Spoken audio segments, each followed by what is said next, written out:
Jika kondisi ini terus berlanjut, desa yang ditinggali oleh lebih dari 900 jiwa penduduk ini terancam hilang dari peta.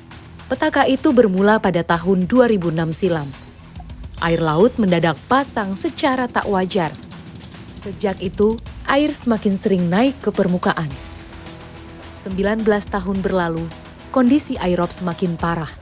Dulu, desa ini sempat memiliki sawah sebagai sumber penghidupan. Namun permukiman yang terletak di Teluk Ciasem itu, 60% telah terendam air laut, termasuk seluruh wilayah persawahan. Laut dan tambak kini menjadi tempat masyarakat menggantungkan hidup. Bersama para perempuan desa, saya ikut terjun ke tambak untuk memanen ikan bandeng.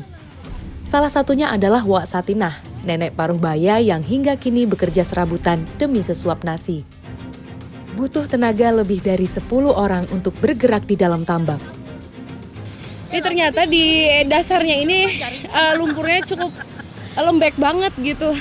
Jadi kalau kita jalan pelan-pelan karena emang makin kesini makin dalam ya. Ibu kayak sudah terbiasa banget gitu. Kalau saya baru kali ini jadi harus melangkahnya hati-hati. Ya, ini kita langsung mundur lagi ya, Bu? Jaringnya ditarik, mundur. Oh iya udah.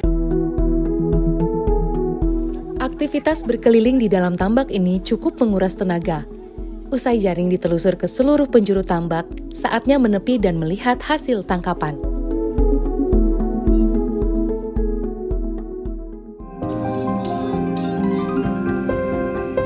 Rupanya hari ini bukanlah hari yang beruntung. Hasil tangkapan di jaring hanya terhitung jari. Ibu-ibu lantas mengolah ikan untuk diasinkan agar lebih awet. Erma yang telah melakoni usaha tambaknya selama 10 tahun, belakangan ini kian khawatir. Sebab banjirop membuatnya kerap merugi. Kalau sekarang ini kan kalau dilihat ramai ya Bu ya, ibu-ibu ikut bantuin Bu Erma di sini itu memang seperti itu. Emang ya di sini itu kompak, tetangga-tetangganya kalau saya lagi panen itu suka ngikut, suka bantuin gitu. Nanti saya kasih lah kalau dapatnya banyak saya kasih gitu, tangga-tangga juga gitu. Termasuk uak tadi ya? Ya, uak juga sama. Ada bedanya, sekarang itu sering ada rob, banjir sekarang itu. Sekarang ini kan udah 3 hari ini kan robnya gede terus. Makanya waspada terus, udah siap-siap itu jaring buat muter empang biar ikannya jangan kabur. Ibu sebenarnya kepengennya seperti apa sih? Ya, saya sih pengennya itu ke pemerintahan itu ya yang depan penahan airnya ditinggiin. Terus kalau yang belakang kan udah nih bulan puasa itu udah tinggi, alhamdulillah udah aman. Nah sekarang ini dari depan yang dikhawatirkan karena semalam aja di depan itu limpas dari kali itu air itu masuk ke jalan. Otomatis kan kalau di jalannya udah penuh ke rumah-rumah dan ke tambak juga. Selain menjadi buruh di tambak milik Erma, Wak Satinah juga mencari kerang sebagai sumber penghidupannya yang lain. Meski tak seberapa, ia tetap berupaya semata-mata untuk bertahan hidup. Di usia lanjutnya, Wak Satinah masih harus berjuang. Ia juga tak ingin tempat tinggalnya terkikis air hingga tak dapat lagi untuk ditempati.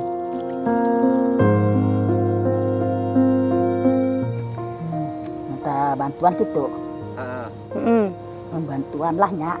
Sok cari tahu cari. Yang Enggak imah gitu bela. Tarik. Kayak anak dia gitu, awak sebelah gitu. Masih.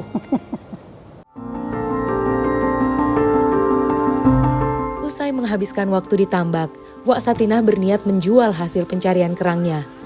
Walau sudah diberi harga murah, namun ibu pedagang ini menolak. Sebab kurangnya minat orang untuk membeli kerang.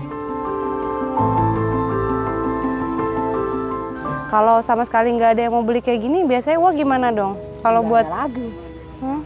Sono ditaruh di rumah. Oh gitu. di rumah. Terus buat hari ini makan gimana? Makan sih nggak ada. Kan nasi. Nanti kita beli nasinya ya, berasnya ya di warung ya.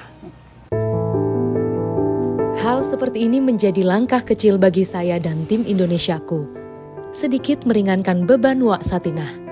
Belum tentu setiap hari ia mampu membeli barang keperluan untuk persediaan di rumah. Udah selesai ya, Wak ya, belanjanya ya?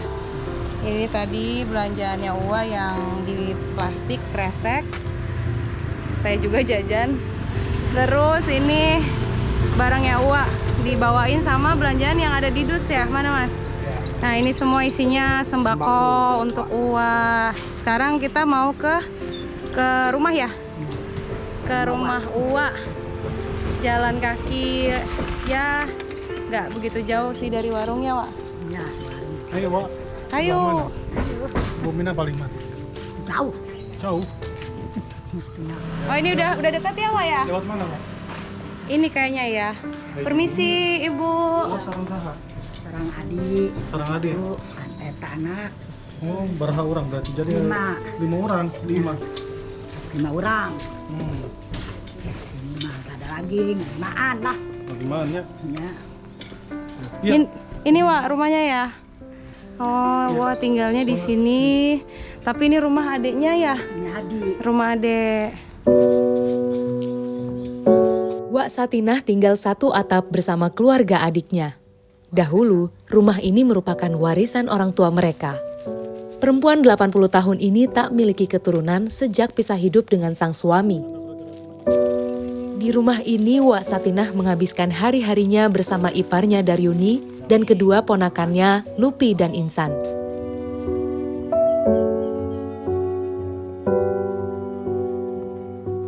Sang ipar Daryuni telah lama mengidap tumor di tubuhnya.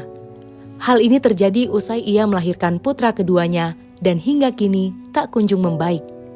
Daryuni seakan tak canggung dengan kondisinya seperti ini. Mempunyai sel benjolan tentu membuat Daryuni pantang terhadap mie instan sebab dapat memicu sel pembuluh darah yang baru.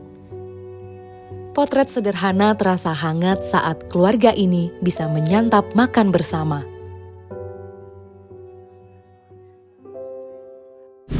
Udah pada selesai makannya? Udah. Udah ya? Udah. Kenyang? Kenyang. Kenyang nggak, A? Kenyang. Kenyang. Ini kalau sehari-hari kalau ibu makannya kenapa cuma pakai kecap aja? Iya, kecap. Kecap mana ada tahu. Kan ada pedagang nih gimana? Nggak boleh soalnya ya makan ini ya. Boleh. Sakit. Boleh, telur nggak boleh. Jadi menantunya ibu ini ada tumor di bagian dada kanan ya. Nggak boleh makan makanan yang telur, iya. bakso, Ibu punya BPJS? Yes Pak, itu nggak berlaku nih. Nggak berlaku? Nggak. Mati. Ah, Pada Kok bisa BPJS nggak berlaku? Iya tuh isi tuh berobat wesel teneng. Ke rumah sakit umum daerah kan biasanya harusnya bisa Bu. Bisa dong. Iya periksa doang. Iya diperiksa.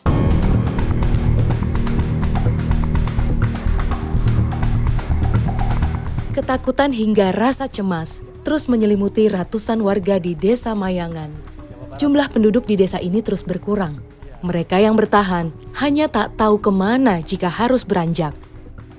Lebih dari 300 kakak bergantung hidup dari hasil laut dan telah menjadi bagian dari kehidupan yang bergulir di pesisir.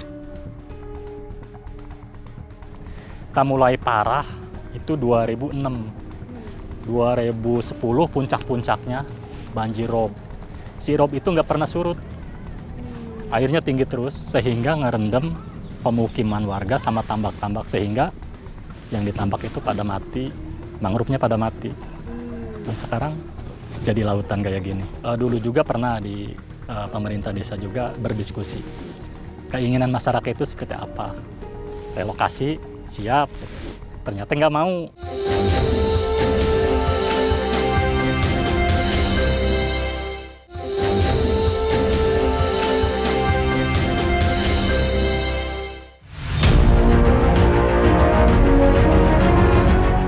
Sudah menjadi tanggung jawab pemerintah setempat untuk memikirkan nasib warganya yang sedang dalam bahaya. Setelah bertahun-tahun tanpa solusi, kini warga pesisir utara Jawa hanya bisa pasrah menanti ujung dari cerita ini. Untuk mengatasi abrasi dan penurunan tanah, pemerintah malah merencanakan pembangunan tanggul laut raksasa yang membentang dari Banten sampai ke Gresik, Jawa Timur. Lantas apakah ini menjadi solusi atau hanya menjadi proyek besar lainnya? Yang jelas warga tidak ingin mati sia-sia Warga di pesisir pantai utara Jawa harus diselamatkan dengan langkah yang nyata dan segera.